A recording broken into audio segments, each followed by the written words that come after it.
Hello दोस्तों, जब भी घर में कुछ खास मौका होता है या कुछ मीठा खाने का मन करता है, तो सबसे पहले याद आता है शादियों वाला मूंग दाल का हलवा। इसकी खुशबू इतनी लाजवाब होती है ना कि भूख और बढ़ जाती है। तो चलिए इसे बनाते हैं बिल्कुल हलवाई जैसा दानेदार और मुंह में घुल जाने वाला मूंग दाल का हलवा।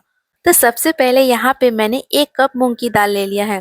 इसको अच्छे तरीके से पानी से धो लेंगे, कम से कम 2-3 बार पानी से धो लेंगे, जिससे कि दाल में जो पॉलिश किए हुए रहते हैं ना वो अच्छे तरीके से धुल जाए। फिर इसे हम 3-4 घंटे के लिए भिगोकर रख देंगे। जब ये अच्छे तरीके से फूल जाएगा, फिर हम इसका सारा पानी निकाल लेंगे। पानी जो हम अच्छे से निकाल लेंगे, अगर आप हो सके तो इसे हम कपड़े पे रख के इसे फैला देंगे पंखे के नीचे।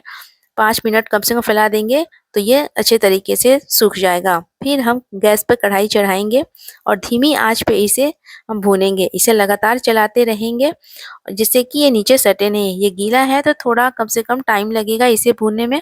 तो कम से कम इसे 15 से 20 मिनट हो चुके हैं भूनने में। अब देख ही सकते हैं ये बहुत अच्छे तरीके से हो चुका है। अब इसे हम अलग प्लेट में निकाल लेंगे और इसे ठंडा होने के लिए रख देंगे। तो चलिए तब तक हम यहाँ पे चाशनी को तैयार कर लेते हैं। तो चाशनी बनाने के लिए मैंने यहाँ पे 1 कटोरी के करीब चीनी ले लिया है। फिर इसमें 2 ग्लास पानी डाल देंगे।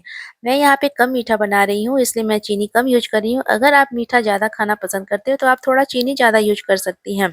फिर हम इसमें इलायची पाउडर डाल देंगे और कुछ केसर के धागे डाल देंगे और चाशनी जब गाढ़ा होने लगे तो हम गैस की फ्लेम बंद कर देंगे। तो चलिए यहाँ पे हमारा दाल जो है पूरी तरीके से ठंडी हो चुकी है। अब इसे मिक्सी जार में डालेंगे और इसे पीस लेंगे। हमें इसे बहुत ही महीन नहीं पीसना है, थोड़ा दरदरा ही रखना है, जिससे कि इसका बहुत ही बढ़िया दानेदार टेक्सचर आएगा। इस तरीके से हमें पीस लेना है। कढ़ाई को गरम करेंगे, इसमें 2 चम्मच घी डालेंगे और कुछ कटे हुए ड्राई फ्रूट्स को भून लेते हैं।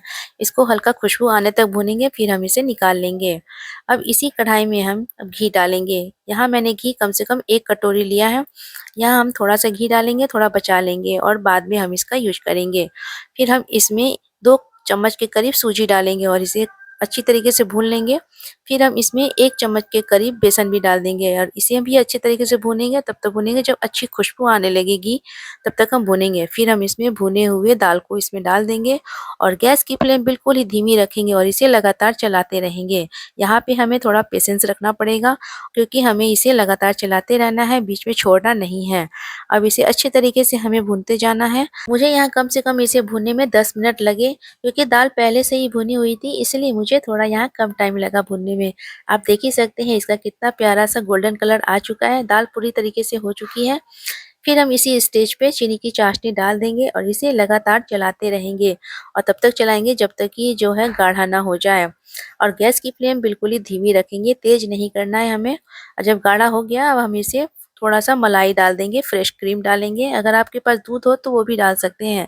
यहाँ पे जो क्रीम जो है यहाँ मावा का काम करता है। फिर हम बीच-बीच में घी भी डालते जाएँगे और हमें ना इसे कंटिन्यू चलाते रहना है, जिससे कि इस पे गाँठ ना बने और आँच को बिल्कुल ही धीमी रखेंगे। हलवे को तब तक पकाएँगे जब तक कि इसका सारा दूध सूख ना जाए और ये बिल्कुल ही गाढ़ी ना हो जाए। आप देख ही सकते हैं कि हलवा कितनी पूरी तरीके से गाढ़ी हो चुकी है, पूरी तरीके से सूख गया है। अब इसमें डाल देंगे ड्राई फ्रूट्स और इसे भी अच्छे तरीके से मिला लेंगे और पूरे घर में इसकी सौंधी-सौंधी खुशबू फैल गई है। ये देखने में कितना मज़ेदार और लाजवाब लग रहा है। तो अब हम गैस की फ्लेम बंद कर देते हैं और इसे हम 5 मिनट के लिए ढक कर रख देते हैं और अब हम इसे सर्व करेंगे। सर्व करने के लिए इसे बाउल में निकालेंगे और इसे हम कुछ कटे हुए ड्राई फ्रूट्स को भी ऊपर से सजाकर डाल देंगे। तो तैयार है हमारा गरमा-गरम रसीला और दानेदार मूँग दाल का हलवा। ये लग रहा है ना बिल्कुल शादियों वाला हलवा। इसे आप घर पे ज़रूर बनाइए और अपने परिवार को ज़रूर खिलाइए। अगर आपको आज की रेसिपी आपको मीठी और अच्छी लगी हो तो वीडियो को लाइक और चैनल को सब्सक्राइब करना ना भूलें। Thank you for watching.